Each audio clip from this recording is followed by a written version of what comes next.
Merci à tous d'être là sur cette question du célibat non choisi, non consacré, qu'on a sous-titré « Combat et fécondité du célibat non choisi, non consacré, évangéliser notre célibat ».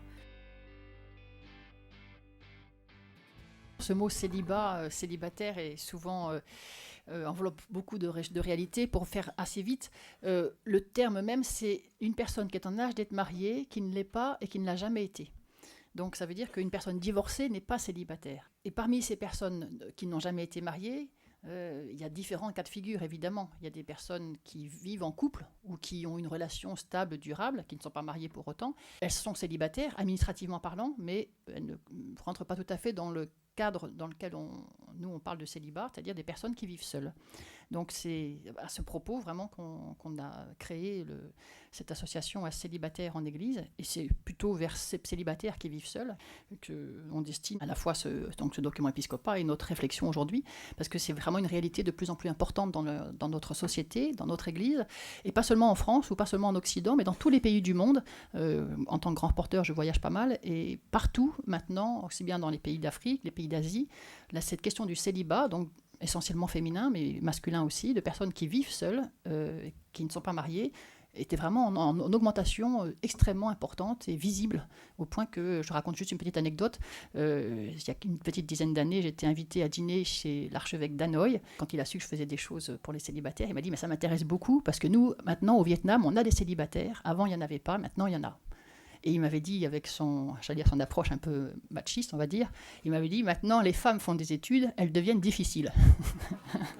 Pour l'ensemble de la France, on dit qu'il y a à peu près 19 millions de personnes qui ne sont pas mariées, donc avec cette définition dont je vous parlais tout à l'heure. Alors c'est difficile d'avoir des chiffres très précis sur les personnes qui ne sont pas mariées et qui vivent seules, parce qu'en fait, à l'INSEE, ils ne font pas ces croisements-là. Il y a le tableau des personnes pas mariées, donc dans lequel on englobe des personnes vivant en couple, même ayant des enfants, enfin, etc.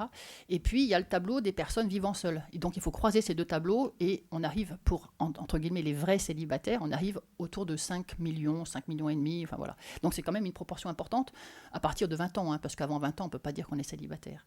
Et donc, si on peut considérer 12% de personnes qui vivent seules, ça veut dire que dans une assemblée, dans une paroisse, il y a au minimum 12 personnes qui sont des vrais célibataires.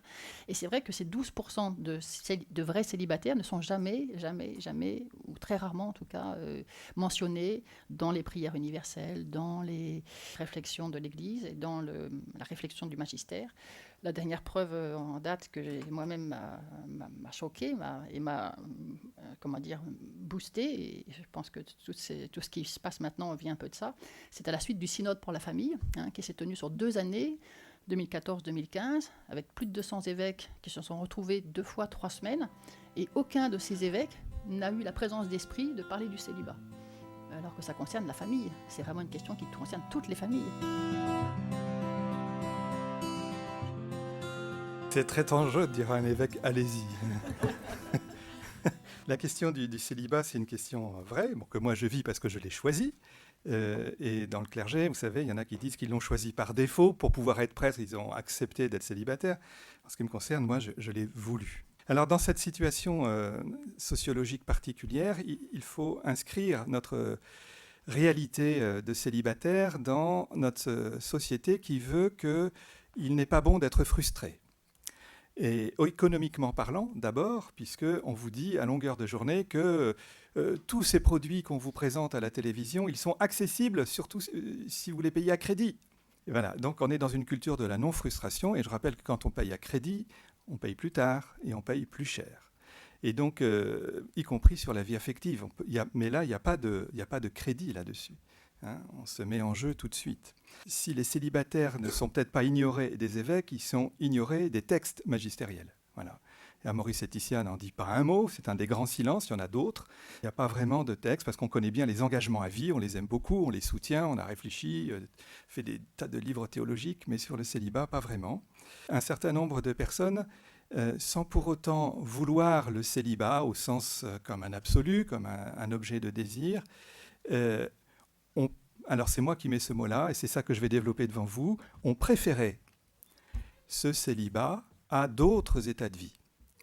Et quand je dis préférer, c'est pour donner un mot très positif, parce que le célibat, ce n'est pas que pour lui-même. Nous ne vivons pas de manière silotée, comme on dit dans le rural. Notre manière de vivre affective, elle est inscrite dans un ensemble plus vaste de valeurs, de modes relationnels, de monde du travail, des questions économiques, etc.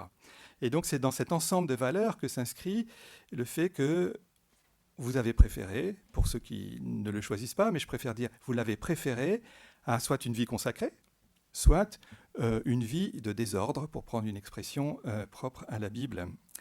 Et j'aime bien ce mot-là, préférer à. Vous voyez, c'est un choix relatif, c'est pas un choix absolu, c'est pas un célibat qui est préféré absolument à autre chose, mais il est préféré à autre chose. Ceux qui le font inscrivent leur vie dans un ensemble de valeurs qui fait que le mode célibataire est pour l'instant préféré à autre chose pour maintenir une qualité professionnelle, pour ne pas brader des valeurs. Voilà, c'est-à-dire à ce moment-là, on est dans la compromission. Vous savez, dans les couples, on fait des compromis. Mais un certain nombre ont choisi de ne pas faire couple parce qu'ils ont eu l'impression qu'ils iraient à la compromission de leurs propres valeurs. Donc de se perdre eux-mêmes, soit au niveau de la foi, soit au niveau d'une éthique personnelle et conjugale, enfin que sais-je. Et donc il y a un vrai beau choix chez un certain nombre de célibataires à préférer un certain nombre de choses plutôt que de brader ou se brader. Je voudrais introduire un monde de célibataires qui vivent de manière différente leur célibat. Ce sont les personnes handicapées. Elles aussi n'ont pas choisi. Et comme dit l'Écriture, vous savez, il y a les eunuques, ceux qui sont nés comme cela, ceux qui l'ont été par mutilation et ceux qui ont choisi le royaume de Dieu. Ceux qui sont nés comme cela avec des handicaps suffisamment lourds pour qu'on ne les choisisse jamais, alors qu'ils auraient bien le désir de l'être, tout à fait légitime. Ou ceux qui ont eu une vie ordinaire et qui, par un accident de circulation, que sais-je, sont devenus célibataires ou n'ont plus eu accès à une vie de couple. Et c'est peut-être encore plus douloureux parce qu'ils ont pu l'envisager et ils sont obligés, entre guillemets, d'y renoncer, et alors forcés, contraints ou pas. Et alors ma problématique de préférer à, ici, comment on peut l'entendre ? Préférer à quoi ? Préférer à cultiver une colère, à cultiver une amertume permanente, un ressentiment qui fait qu'on est rongé de l'intérieur. Et j'admire, au sens profond du terme, celles et ceux qui ont eu ce courage de choisir leurs limites. Voilà, même des limites qui ont été imposées, et de les préférer à cette colère, à ce ressentiment, et faire du sein des nouvelles limites qui sont les leurs, un lieu où on crée des espaces de liberté pour pouvoir vivre ce que l'on peut vivre. Quel est le lieu qui pourrait nous aider à vivre notre célibat ? Je pense au mystère de l'incarnation du Fils de Dieu. Le Fils de Dieu, lorsqu'il s'incarne, il est Fils de Dieu. Et il choisit de s'imposer à lui-même les limites qu'il nous a assignées en tant que créature. Et les 3 tentations de Jésus, que nous connaissons bien, au Matthieu chapitre 4 et les parallèles, nous rappellent que ce que fait le diable, c'est de tenter Jésus pour qu'il sorte des limites de l'incarnation. C'est trop dur d'être un homme, à vous. Change les pierres en pain, descends de la croix. C'est pareil. C'est les mêmes tentations. Utiliser Dieu, jette-toi de la tour. C'est-à-dire convoquer Dieu à son service, plutôt que de l'invoquer pour mieux le servir. Et puis récupérer le pouvoir des gens à notre service. Et s'il n'avait pas ni jeûné, ni prié, ni partagé, peut-être qu'il aurait cédé. Les armes du Christ sont des armes très humaines. Jésus a choisi de les habiter, ces limites-là, et d'y vivre saintement. Alors, c'est son choix, lui, il l'a voulu. Mais ce sont des limites qu'il s'est assignées à lui-même. Il nous les avait imposées, mais il se les a assignées à lui-même, et il les a vécues. Et de ce point de vue-là, il a renoncé à tout le possible pour choisir un certain type de vie. Et je pense qu'il y a dans le beau mystère de l'incarnation une capacité à faire cela. Et lorsque nous accueillons le Christ, nous communions au Christ, à sa parole, au pain de vie, nous lui demandons de lui ressembler et de savoir habiter nos limites. Et c'est dans ces limites qu'on trouve sa joie, sa liberté, etc. En tant qu'évêque, on entend rarement vos frères en épiscopat ou en prêtrise sur ce sujet. Je pense que c'est important, justement pour nous tous célibataires, de vous entendre et de vous entendre rejoindre la souffrance grande qu'il peut y avoir en tant qu'adulte à ne pas avoir été choisi par un autre adulte. J'ai passé assez vite effectivement sur la question de la frustration. Et de fait, il y a une blessure narcissique lorsqu'on souhaite vivre une vie de couple et qu'on n'y parvient pas. Et ça, c'est quelque chose sur lequel il est difficile de faire un deuil. Cette attente-là, elle existe. Mais moi, j'ai voulu ne pas réduire le célibat à la seule question de la frustration et à l'inscrire dans un ensemble de valeurs que nous avons, que vous avez choisi de porter et dans lequel vous avez inscrit l'état de vie du célibat, non pas comme une vocation, mais comme un mode de vie autant que faire se peut, en harmonie avec vos valeurs. Alors ça n'empêche pas les souffrances, les manques. En fond, malheur à ceux qui ne sont pas en couple dans notre société. C'est ça qui est terrible. Or, une grande partie des gens vivent le célibat avec peine.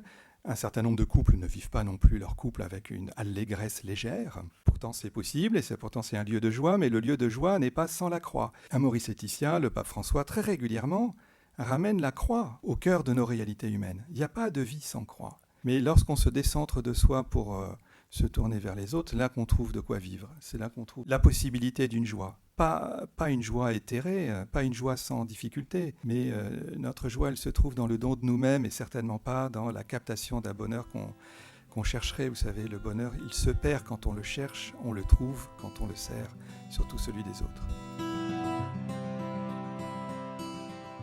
Vous venez de dire à l'instant que le célibat n'était pas forcément une vocation, c'est ça ? Oui. Et j'aimerais que vous creusiez un petit peu ça, et puis éventuellement qu'on en discute entre nous, parce que je pense qu'on n'est pas tout à fait sur la même longueur d'onde par rapport à ça. On peut inscrire son célibat dans une vraie vocation pour le service et le royaume de Dieu, parce qu'il le vaut bien. Mais la vocation au célibat, je ne sais pas ce que c'est. On peut être une vocation au mariage, une vocation à la vie religieuse. Le célibat n'est pas choisi pour lui-même. On peut vouloir le choisir. Et est-ce que ça devient une vocation ? C'est-à-dire, moi j'entends par vocation, c'est un terme technique, c'est d'être appelé à cela. Et à ce moment-là, est-ce qu'on peut être appelé temporairement au célibat ou à vie ? Les vocations dans l'Église, elles ont une connotation de vocation à vie. C'est une des plus belles paroles qu'un homme ou une femme puisse dire, c'est de dire « pour toute ma vie, je tiendrai cet engagement-là ». Alors on peut le tenir pour 3 ans dans un mouvement, pour 6 ans, mais dire une parole qui engage toute une vie, c'est pour moi un des critères d'une vocation. Mais peut-être je restreins par rapport à ce que vous allez nous en dire. Il me semble que, effectivement, dans vos carrés, il y a appelé, et que cette vocation à être appelée par Dieu, elle concerne tous les états de vie. Et que le célibat, au même titre que le mariage ou que la vie consacrée, peut être un lieu d'appel, un lieu de don de soi. Et il me semble qu'à ce titre, on peut parler, peut-être avec des guillemets, mais de vocation, dès lors qu'on vit son célibat avec le Christ et qu'on essaye de le vivre en étant vraiment dans une disponibilité aux appels du Seigneur. Et là, il me semble qu'il y a vraiment quelque chose qui est de l'ordre, peut-être à inventer, à imaginer, parce que c'est vrai que le discours de l'Église est tellement, quelquefois, un peu binaire, entre le mariage, si possible avec beaucoup d'enfants, et ou sinon la vie consacrée. Et c'est vrai que ce discours-là a été aussi un lieu, et reste encore un lieu justement un peu de souffrance par rapport aux célibataires, parce qu'ils ont l'impression, pour reprendre le titre d'un livre de Dominique de Montléon, que Dieu les a oubliés, c'est-à-dire qu'ils ne sont ni appelés au mariage, parce que pour l'instant ils n'ont pas encore rencontré la personne, celui ou celle qui pourra les appeler, enfin au sens de vocation justement, ils ne se sentent pas appelés à la vie consacrée. Et donc, ils se disent alors où je suis. Et c'est pour ça qu'il me semble que pouvoir dire aux célibataires, vous avez une vocation, dès lors que vous êtes baptisé, que vous vivez votre célibat avec le Christ, vous êtes appelé à le vivre pleinement, et du coup, c'est une vocation. Je résiste un petit peu. Ici, la vocation, c'est celle du baptême. C'est notre baptême que nous vivons à plein, dans le contexte d'un célibat. Beaucoup d'entre vous sont très engagés, parce que de fait, vous avez du temps. Des engagements dans des vies associatives, des mouvements chrétiens, des services d'église. Voilà. Merci. Il pourrait y avoir quelque chose d'un peu plus formalisé. Il y a des mouvements de célibataires, mais c'est des mouvements où, si on perd son célibat, on quitte le mouvement, forcément, que sais-je. Oui. Donc, on voit bien que ce n'est pas des engagements à vie. Il peut y avoir la constitution de fraternités diocésaines de ces hommes, de ces femmes qui disent à l'évêque, écoutez, nous, on s'engage à prier pour notre diocèse. Voilà, des hommes, des femmes qui font fraternité, sans pour autant un engagement à vie, mais qui font fraternité pour porter la vie de l'Église au nom de Dieu et auprès de l'évêque. Merci Monseigneur de nous inviter à prendre toute notre place dans la vie de l'Église. Vous nous invitiez aussi à nous décentrer. Je pense que c'est un des défis pour les célibataires, à la fois d'habiter de la façon la plus fluide ce temps non choisi et la plus féconde, et en même temps de rester en mouvement pour la rencontre, quelle que soit la forme que prend cette rencontre. Je crois qu'en fait, il faut se replacer, c'est aussi dans ce que je vis, dans notre finalité. C'est la vie éternelle, c'est la sainteté. Donc finalement, ça, tout le monde peut y arriver, avec la grâce de Dieu, bien sûr. Et voilà, moi, je ne suis pas forcément à me poser trop de questions. J'essaie de vivre plutôt au jour le jour. J'apprends petit à petit à vivre dans l'instant présent. Je suis sage-femme de campagne dans le Morbihan. Je suis dans le cœur des familles, puisque je vois les couples déjà avant la conception. J'en accompagne en partie touchés par l'infertilité, l'hypofertilité. Et là, je trouve qu'il y a quelque chose de très proche aussi par rapport aux célibataires. J'ai pas mal d'amis qui n'ont pas d'enfants, pour qui c'est pas un choix, et il y a une histoire de vide aussi, de manque. J'accompagne des familles au fil de la grossesse, et puis je fais pas d'accouchement, mais je les retrouve après. Et puis j'essaye de le faire en cohérence avec ma foi, puisque vous entendez parler là des histoires de procréation, etc. Il y a des grandes questions aussi pour nous, la procréation pour les femmes célibataires. À la limite, pourquoi pas pour les hommes célibataires, si on veut être dans un égalitarisme total. Voilà, donc j'essaye de vivre cette cohérence. Et ce qui va me porter, d'abord, c'est la prière. Les psaumes sont mes amis. Et je trouve que les psaumes, c'est toute notre humanité. Et il y a des jours où ça va pas. Dans les psaumes, voilà, on a Seigneur, je crie vers toi, écoute ma prière. Ou Seigneur, pourquoi m'as-tu abandonné ? Il y a des fois où on est dans le blues, on a le droit de le dire, on a le droit de l'exprimer, et puis on l'exprime avec les psaumes. C'est la prière de l'Église aussi. Et puis le psaume de ce matin aussi, rendez grâce au Seigneur car il est bon. Quand on regarde le bon Dieu, c'est là aussi où ça nous décentre. Dieu nous a fait debout, et puis on a fini par se regarder le nombril, et on a comme un espèce d'élastique qui nous accroche. On a tendance à vouloir se regarder le nombril, et puis finalement, non, c'est la croix, elle est là-haut. C'est en regardant là-haut qu'on est sauvé. Et donc, voilà, cette prière, rendre grâce en tout temps, quelles que soient les circonstances de notre vie. En ce moment, je suis assez portée par un Américain Merlin Carothers, de la prison à la louange, ou la puissance de la louange. Voilà. Merci Seigneur pour mon célibat. Voilà. Beaucoup de célibataires ne trouvent pas leur place dans l'Église. Peut-être parce que y a une forme un peu triomphante ou familialiste de modèle avec papa, maman, des enfants.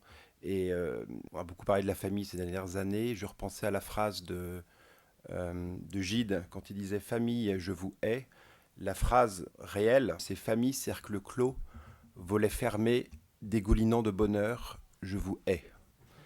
Et peut-être que Gide avait aussi raison par rapport à une certaine vision qu'on peut avoir de la famille un peu triomphante, où c'est bien ripolliné. Et à l'intérieur de certaines familles, même catholiques, il y a des grandes violences. Il y a des paroles de malédiction, parfois de pères sur leurs filles, parfois de grands-parents sur leurs enfants, qui peuvent créer de façon indélébile des énormes blessures. Quand Jean Vanier je suis allé le voir au mois de juin dernier, et je disais, mais alors Jean, raconte-moi l'Arche. Et il me dit, écoute, c'est très simple, à l'âge de 14 ans, j'ai voulu m'engager dans la navale, il était canadien. Son père lui a dit, c'est risqué, c'est dangereux, mais je te fais confiance. Vas-y, je te bénis. Et aujourd'hui, je vois beaucoup d'hommes célibataires aussi, parce que dans les groupes paroissiaux des Chevaliers de Colomb, on a beaucoup de célibataires dans les villes. Donc c'est des 18 à 90 ans, et avec des jeunes de 20 ans, des pères de famille, et jusqu'à 40% de célibataires. Et on vit ces fraternités de service et de prière. Et en discutant avec les garçons, on voit cette souffrance, parce qu'ils n'ont pas été élus. Et j'ai beaucoup aimé ce que tu as dit en disant... peut-être que le célibataire, c'est celui qui n'a pas été choisi. Donc il y a une quête d'élection individuelle. Et cette élection, elle se construit souvent dans la famille. Et on a tous eu des blessures intrafamiliales. Je pense qu'il faut les nommer. Il faut prier et on avance. On n'est pas là pour se regarder le nombril et accuser en permanence nos parents, etc. On avance, mais il faut quand même en prendre conscience, précisément pour bénir ceux qui sont autour de nous. Donc il y a vraiment cette notion cette notion d'élection, de bénédiction et d'envoi. Et en travaillant un peu sur le sujet de la masculinité, de la virilité, de la paternité, je pense qu'on touche à ces thématiques-là. Et quand je t'ai dit, mais est-ce que c'est pas une souffrance de ne pas avoir d'enfants et puis de peut-être pas en avoir, tu m'as dit, mais alors là, Laure, je t'arrête tout de suite, moi j'en ai des dizaines. Je m'occupe de mes neveux, je m'occupe des enfants de mes amis, je m'occupe de mes filleuls, et puis je m'occupe aussi des petits que je vois quand les mamans viennent pour leur rééducation après l'accouchement. Voilà, je m'occupe un petit peu du petit. Voilà, comme sage-femme, je suis aussi un peu maman de mes patientes. Pour moi, vraiment, la paternité, c'est cette capacité à protéger et à envoyer et à couper. Chaque année à Paris, autour de la Saint-Joseph, on crée une marche de la Saint-Joseph et c'était la marche des pères. Et moi, je militais en disant arrêtons, c'est la marche des hommes. Et je dis beaucoup à des célibataires, mais vous êtes pères, les gars. C'est pas parce que vous n'êtes pas biologiquement père que vous n'êtes pas père. La paternité, c'est cette capacité à protéger, à bénir, à transmettre. Donc vous êtes père. Ensuite, sur la masculinité, moi je vois beaucoup ce sens du sacrifice, de l'oubli de soi pour faire grandir l'autre. Ça répond à ta question sur le risque. Et aujourd'hui, c'est vrai qu'il y a cette peur du vide chez les hommes, parce qu'ils n'ont pas été bénis, ils n'ont pas été protégés, ils n'ont pas été envoyés. Donc tout ce qui les expose au risque, éventuellement à la chute ou à l'échec, les tétanise. Donc il y a aussi cette espèce de paralysie et de garçons qui aussi ont peur des filles. La plupart des filles que je vois sont plus sérieuses, plus brillantes, plus vives et plus fiables dans le boulot et tout. Enfin, je le dis, c'est une réalité. Et donc ça tétanise les garçons, vraiment ça les tétanise. Et la dernière chose sur la virilité, c'est pas du tout une question de gros biscottos et de grosses voix. Pour moi, la virilité, et Sainte Thérèse d'Avila était éminemment virile, c'est l'anti-procrastination. C'est-à-dire que je fais. Je suis pas là pour émettre des grandes phrases, c'est qu'il y a un moment où je fais, je délivre, quoi. C'est pas yes we can, c'est yes I will do, quoi. Et aujourd'hui, je vois beaucoup de garçons qui peut-être ont besoin d'être encouragés dans cette prise de risque en disant à une fille, je veux m'engager avec toi, je veux te choisir, et je les encourage à se lancer. Sachant que nous, mariés, on a renoncé aussi à toutes les femmes sauf une. Donc il y a quand même une différence. Enfin, la différence, elle n'est pas énorme. C'est juste, je renonce à toutes sauf une. Et puis n'imaginez pas non plus dans la vie de couple l'espèce de grande communion. C'est que fondamentalement, par rapport à notre vocation à la sainteté, on est seul avec le seul. Et le conjoint n'est pas le psychologue qui doit porter tous mes fardeaux. L'homme doit être mu d'une infinie délicatesse aussi. Moi, je ne crois pas du tout au fait de tout partager. Moi, parfois, je porte des choses que je n'ai pas à me décharger sur les épaules de mon épouse. Donc, il y a aussi cette grande délicatesse par rapport à l'autre. Mais fondamentalement, notre vocation, elle est... quand on est dans le Saint-Sacrement, on est seul face au seul avec un grand S.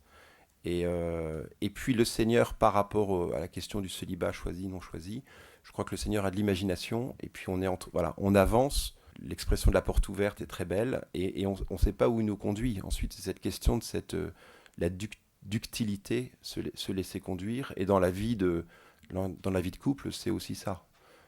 Mais par rapport au risque, effectivement, aujourd'hui, il y a un vrai sujet par rapport à cette capacité à s'exposer et à y aller, et de la part des garçons comme des filles. Mais il faut comprendre, c'est une réalité, c'est qu'aujourd'hui, les garçons peuvent être, je pense, tétanisés par des filles. Alors, peut-être que la réciproque est vraie aussi, mais je pense qu'il faut nommer cette chose. Ouais. Jésus demande à un malade, veux-tu guérir ?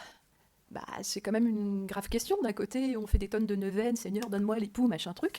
Et puis, de l'autre côté, qu'est-ce que tu es prête à quitter, ma grande ? Est-ce que tu es prête à lâcher ton appartement dans lequel tu es super bien, machin, belle exposition, belle surface ? Est-ce que tu es prête à quitter tout ton réseau ? C'est une question aussi pour nous les filles. Et que d'un côté, on a une situation très inconfortable. Il y a une espèce de faille dans notre célibat. Et puis, comment on la remplit ? Comment on laisse le bon Dieu la remplir aussi, parce qu'on peut entasser des tas de trucs pour combler ce qui fait mal. Et puis, le bobo, des fois, il faut le mettre à l'air nu, à l'air libre qu'il guérisse et qu'il aille mieux. Voilà. La plupart des garçons aujourd'hui veulent tous être consultants ou pour se faire aimer, pour faire des PowerPoint, et on veut plus trancher, on veut plus décider, on veut plus éventuellement, si des gens ne sont pas bons dans notre équipe, on veut plus les virer. On est dans l'externalisation du risque, et la vie nous amène à des actes de rupture. Et l'homme, c'est celui qui doit couper. 1, ayez confiance. 2, les promises, les filles qui pourraient être face à vous ne sont pas là pour porter vos névroses. Parce que je vois aussi beaucoup de garçons qui sont un peu pleurnichards et qui très vite balancent leur fardeau à des filles et qui sont extrêmement insécurisés de voir des grands gaillards de 45 ans pleurnicher sur toutes leurs difficultés professionnelles, familiales, affectives, etc. Donc, il y en a qui rigolent. Là, pour le coup, décentrez-vous. Regardez l'attente de femmes qui ont besoin juste de s'appuyer sur des épaules. Et vous pouvez avoir vos fragilités. Je ne vous demande pas de jouer au cow-boy, mais en face, vous n'avez pas un psychologue clinicien avec qui vous allez vivre toute votre vie. Donc, soyez un peu ferme. Je suis un peu dur, hein, pardon, mais je vois aussi beaucoup de garçons qui sont très narcissiques, quoi. Enfin, donc, décentrez-vous. Et puis, la personne qui nous est promise, si telle est notre vocation, et là encore... tu le disais, Laure, la vie est en mouvement, le Seigneur a de l'imagination. Le besoin fondamental de la femme, c'est la sécurité. Et vous avez peur du risque. Plongez et puis ensuite rejoignez l'autre personne. La question du célibat, c'est évidemment la question de la relation et de l'altérité. Oubliez votre nombril et puis vraiment décentrez-vous en disant merci Seigneur pour les qualités que tu m'as données et comment est-ce que je peux rendre heureuse une personne. Et je peux la rejoindre dans son histoire, dans ses blessures. Si on est appelé à avoir des enfants, on aura des enfants, mais 1 + 1 = 3. L'enjeu, effectivement, c'est sans doute celui de se mettre en route, l'enjeu de la rencontre avec l'autre, homme ou femme, et puis la rencontre avec Dieu. Monseigneur, on dit souvent que c'est sur des failles qu'on annonce le Christ. Est-ce que cette faille du célibat, ce lieu de vulnérabilité, peut être justement le terreau d'évangélisation et le terrain d'évangélisation? J'aimerais vous entendre là-dessus et sur la parole que vous pouvez aussi porter à vos frères en épiscopat ou vos frères en prêtrise pour s'appuyer sur les célibataires en ce sens-là. Les fragilités, elles peuvent être un point d'appui pour peu qu'on les connaisse, pour peu qu'on les assume, et pour peu qu'elles ne soient pas portées que par nous-mêmes. Une faille, ça n'a jamais porté quoi que ce soit. On est des célibataires. De ce point de vue-là, il y a un certain nombre de modes de vie ou de règles de vie quotidiennes qu'on s'est données, parce qu'on est un peu plus fragile, puisqu'on est un peu plus seul quand même.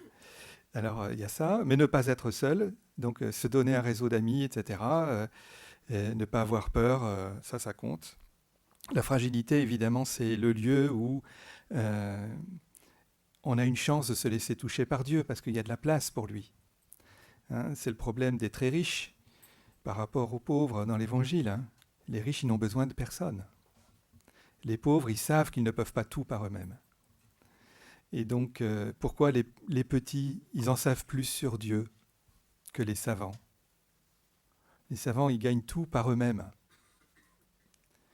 Les petits, ils savent qu'ils demandent. Et de ce point de vue-là, c'est une école de vie chrétienne. Hein. Saint Jean-Marie Vianney disait ça. Hein. L'homme est un pauvre qui a besoin de tout demander à Dieu. Je crois aussi qu'un homme et une femme ne vivent pas le célibat de la même façon. En raison, entre autres, de l'horloge biologique des femmes. Hein. Je pense que le rapport à la mort n'est pas le même. On ne se survit pas dans ses enfants quand on est célibataire. Et donc, c'est une vraie question. Pour qui je vis?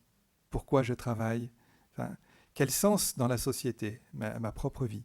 Et donc, si ce n'est pas réinscrit dans un ensemble plus vaste et plus global, c'est plus compliqué. Et donc, c'est un effort. Et puis, en ce qui concerne le risque de l'engagement, là, j'aimais bien ce que vous disiez. Alors moi, j'ai pas mal réfléchi, évidemment, à les affaires d'engagement conjugaux. Et je me disais, mais pourquoi est-ce que on peut s'engager radicalement à vie? Et j'avais essayé de refaire l'histoire des couples à travers les différents types de ruptures. Quand on est concubin, le premier qui claque la porte, c'est fini. Quand on est pacsé, Il suffit d'écrire une lettre. Quand on est marié, il y a déjà une vraie rupture parce que c'est un autre qui dit que votre couple est fini. Et quand vous êtes marié à l'Église catholique, c'est pour la vie. Et comment peut-on prendre un engagement aussi radical ? Un engagement que personne ne peut défaire. C'est le cadeau que se font les époux.